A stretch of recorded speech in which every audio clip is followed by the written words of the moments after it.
आंखों में मंजिल थी, गिरे और गिरकर संभलते रहे। हवाओं ने भी बहुत कोशिश की, मगर चिरागांधियों में चलते रहे, चिरागांधियों में चलते रहे। इस गोल तक पहुंच के रहूंगा, पहुंच के रहूंगा, पहुंच के रहूंगा।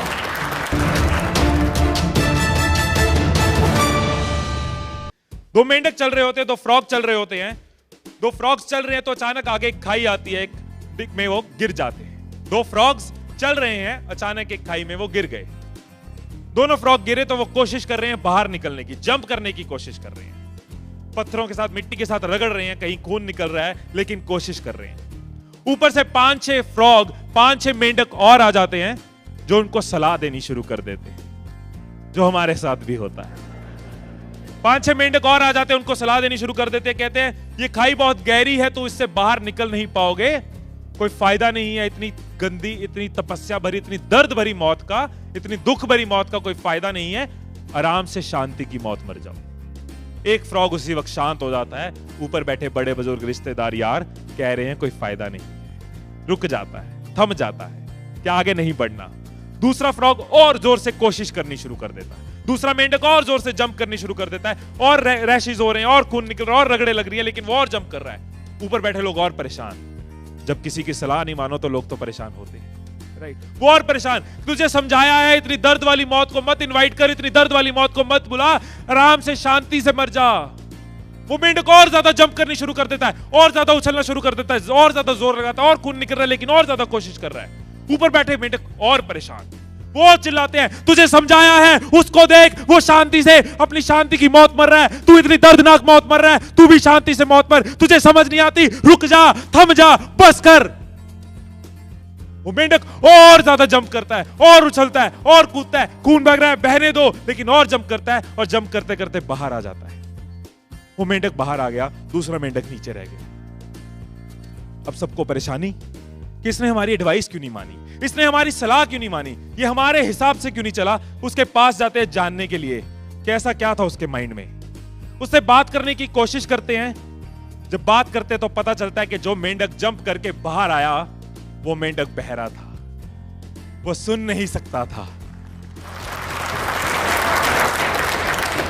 जब मेंढक उसको डिस्करेज कर रहे थे, जोर जोर से चिल्ला रहे थे कि तू नहीं कर सकता, तेरे बस की नहीं है, उसको लग रहा था इनकरेज कर रहे हैं, हौसला दे रहे हैं। वो और जोर से जंप करता था, वो और मना करते थे मत कर मत कर, उसको लगता था बोल रहे हैं कर पाएगा कर पाएगा, और वो और ज्यादा जंप करता था। जब आसपास की नेगेटिविटी तंग करे तो ऐसे लोगों के आगे बहरा होना ही अच्छा है। हर अचीवर, हर सक्सेसफुल, किसी भी परफॉर्मर को देखो, जितना वो बहरा हुआ नेगेटिविटी के आगे, उतना वो ग्रो किया, राइट? ये चीज हमारे साथ भी होती है। नेगेटिविटी आसपास आएगी, आपको रोकेगी, हालात रोकेंगे, टोकेंगे, लोग डराएंगे, धमकाएंगे, सिचुएशंस इरिटेट करेंगी, फ्रस्ट्रेट करेंगी, कदम बार बार डगमगाएंगे, लेकिन हमें चलते रहना होगा, हमें बढ़ते रहना होगा। People will rate you, people will hate you, people will shake you, people will break you, but it is you who is going to make you, it is you who is going to make you.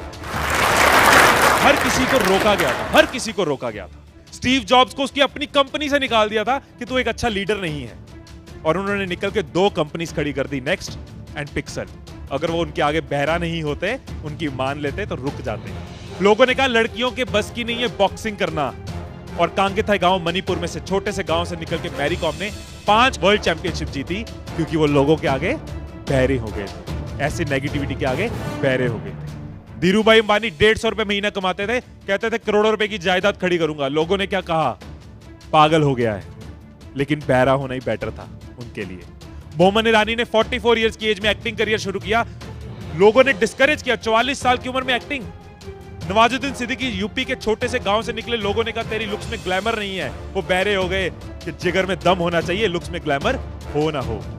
Rameswaram का लड़का अखबार बेचता था घर घर में जाके, उसने कहा मुझे साइंटिस्ट बनना है, लोगों ने कहा छोटे शहर में सपने छोटे ही होने चाहिए, और वो निकले एपीजे अब्दुल कलाम, जो इंडिया के best, one of the best scientist बने और प्रेसिडेंट बने, और प्रूव किया कि शहर छोटे होने से फर्क नहीं पड़ता, सपने छोटे नहीं होने चाहिए। हर मंजिल होगी अपनी एक ऐसे सफर का इरादा कर लो, हर मंजिल होगी अपनी एक ऐसे सफर का इरादा कर लो, ना हारेंगे हौसला उम्र भर, खुद से ये वादा कर लो, खुद से ये वादा कर लो।